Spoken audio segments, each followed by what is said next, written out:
L'écroulement de la France? Fadaise. La dictature de Macronescu, l'invasion migratoire, l'insupportable chômage, l'islamisation de notre pays à grande échelle, la progression constante de la pauvreté, la disparition de la famille, etc. Comme dit souvent le pape François, qui a une passion pour le latin, tout cela n'est que fadaise. Le combat fondamental, le combat prioritaire, la mère de tous les combats est le combat pour le nudisme, le combat pour la nudité totale. Toujours et partout, la nudité totale devenant un droit constitutionnel.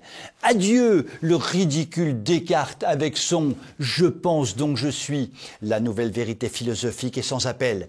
Je m'exhibe donc je suis. Ainsi, la Fédération française du naturisme, oui, elle existe cette fédération, et je vais d'ailleurs m'y inscrire, a travaillé sur une proposition de loi visant à autoriser la nudité totale en tout lieu et à tout moment, et non plus dans des endroits réservés aux nudistes. Leur argumentation se fonde sur la pure réalité. La nudité ne gêne personne, ni les enfants, ni les adultes, mais permet le plein épanouissement des personnes. Ce qui n'est pas faux, puisque cela permet au moins le plein épanouissement du bas-ventre. Et bien sûr qu'elle a raison, la Fédération française du naturisme, quand elle rajoute qu'une femme nue n'est pas un objet sexuel, mais une personne dotée de droits. Moi, personnellement, si je me trouvais dans le métro collé contre une femme nue, la première chose que je lui dirais est qu'elle est une personne dotée de droits. Rien d'autre, je le promets. Quoi qu'il en soit, les nudistes se sont encore exhibés en bicyclette dans la bonne ville de Rennes en dévoilant fièrement la totalité de leur avant-train et la totalité de leur arrière-train. Ce fut un spectacle fascinant et chacun tremblait à l'idée qu'une zigounette se prenne malencontreusement dans les rayons d'une roue.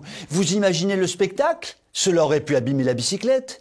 Et d'ailleurs, cet été, sur toutes les plages de France et de Navarre, le string a fait fureur, offrant aux yeux des gros lubriques que nous sommes un festival de popotins à contempler de toute longueur, de toute largeur, de toute hauteur. J'en ai des trémolos dans la voix. Finalement, le malheureux Malraux s'est totalement planté lorsqu'il affirmait que le XXIe siècle serait spirituel ou ne serait pas. En fait, de vous à moi, il n'a probablement jamais prononcé cette phrase. Mais s'il l'a prononcée, il s'est grossièrement trompé. La réalité est plus prosaïque.